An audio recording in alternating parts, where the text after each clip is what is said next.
గురువారం రోజున నేతన్న కేక్ అని ఒక పాదయాత్ర చేపట్టడం జరిగింది.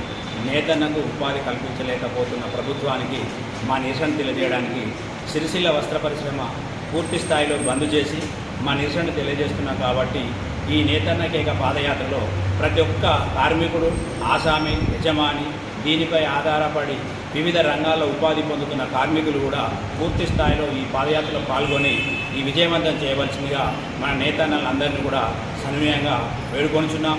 ఈ నేతన్న కేక కూడా ఉదయం 9:30 నుంచి నేతన్న చౌక్ నుంచి ప్రారంభమవుతుంది. కాబట్టి ప్రతి నేత కార్మికుడు, ఆసామి, యజమాని, వివిధ రంగాల హోదాల్లో ఉన్న ప్రతి పద్మశాలి కుటుంబానికి చెందిన కార్మికులందరూ కూడా ఈ పాదయాత్రలో పాల్గొని ప్రభుత్వానికి మన నినాదం తెలియజేయడం కోసం మీరు అందరూ రావాల్సిందిగా మనవి చేస్తున్నాం.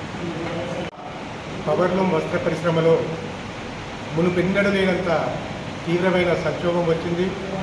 మరి ఆ సంక్షోభ పరిష్కారం కొరకు నిన్నటి రోజునే పరిశ్రమలోని అన్ని అనుబంధ కార్మిక సంఘాలు, యజమానుల సంఘాలు, ఆసాముల సంఘాలు అన్నీ కలిపి జేఏసీగా ఏర్పాటు చేయడం జరిగింది.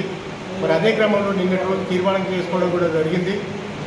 6వ తారీఖు నాడు నేతన్న గర్జన అనేది మనం ఇక్కడ గర్జిస్తే అక్కడ సీఎం తినబడేలా మన గర్జనను చూపెట్టాలని మనం అనుకోవడం జరిగింది. మరి దాని ప్రచారంలో భాగంగానే రేపటి రోజు నుండి పాదయాత్ర చేయాలని ఒక నిర్ణయం చేసుకోవడం జరిగింది. మరి రేపటి రోజు మన పాత బస్టాండ్లోని నేతన్న విగ్రహం నుండి పాదయాత్ర ప్రారంభమవుతుంది కనుక దానిలో వస్త్ర పరిశ్రమకు సంబంధించిన అన్ని వర్గాలు కూడా భాగస్వామ్యం కావాలని మేము విజ్ఞప్తి చేస్తూ ఉన్నాం. ఏప్రిల్ 6వ తేదీ నాడు నేతన్న గర్జన సభ సిరిసిల్లలో నిర్వహించడం జరుగుతుంది. ఈ సభ విజయవంతానికి సుమారు 10,000 మందితోటి ఈ సభ ఏర్పాటు చేయడం జరుగుతూ ఉంది. ఈ సభ విజయవంతానికి రేపు నేతన్న చౌక్ నుండి అన్ని సంఘాల, వస్త్ర పరిశ్రమ అనుబంధ సంఘాల ఆధ్వర్యంలో పాదయాత్ర నిర్వహించడం జరుగుతుంది. కాబట్టి సిరిసిల్లలో ఉన్న అన్ని సంఘాల వాళ్ళు ఈ నేతన్న పాదయాత్రలో పాల్గొని విజయవంతం చేయాలని విజ్ఞప్తి చేస్తూ ఉన్నాం.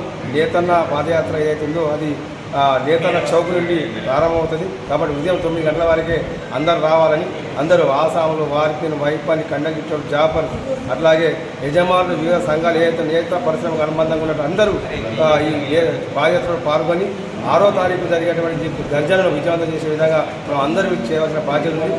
సుమారు 10,000 మందితోటి మనం సభ జరిగితే దానికి ద్వారా మన ఉపాధి ఇప్పుడు 3 నెలల సార్లు లేదు కాబట్టి ప్రభుత్వం తెలిసే విధంగా ఉంటుంది. కాబట్టి అందరూ ప్రత్యక్షంగా మనం పాల్గొని ఈ పాదయాత్ర విజయవంతం చేయాలని మేము అందరికీ విజ్ఞప్తి చేస్తాము. వస్త్ర వ్యాపార చేనేత వస్త్ర వ్యాపార భవనంలో నిన్నటి రోజు జేఏసీ ఏర్పడి మన ఉపాధి కొరకు 3 నెలల సార్లు మనకు ఉపాధి లేదని చెప్పి మనం రోడ్డు ఇవ్వడం జరిగింది. దానిలో భాగంగానే రేపు పెద్ద ఎత్తున మహాపాదయాత్ర అలాగా నేతన్న కేక అనే ప్రోగ్రాంలో పాదయాత్ర ప్రోగ్రాం ఏర్పాటు చేయడం జరిగింది. దీనిలో ప్రతి ఒక్క ఈ వస్త్ర వ్యాపార సంఘానికి అనుబంధ రంగాలు ప్రతి ఒక్కరు ఇలా ఆసాములందరూ పెద్ద ఎత్తున పాల్గొని ఈ మహాపాదయాత్రను విజయవంతం చేయాలని చెప్పి ఈ సందర్భంగా అందరికీ తెలియజేయడం జరుగుతుంది.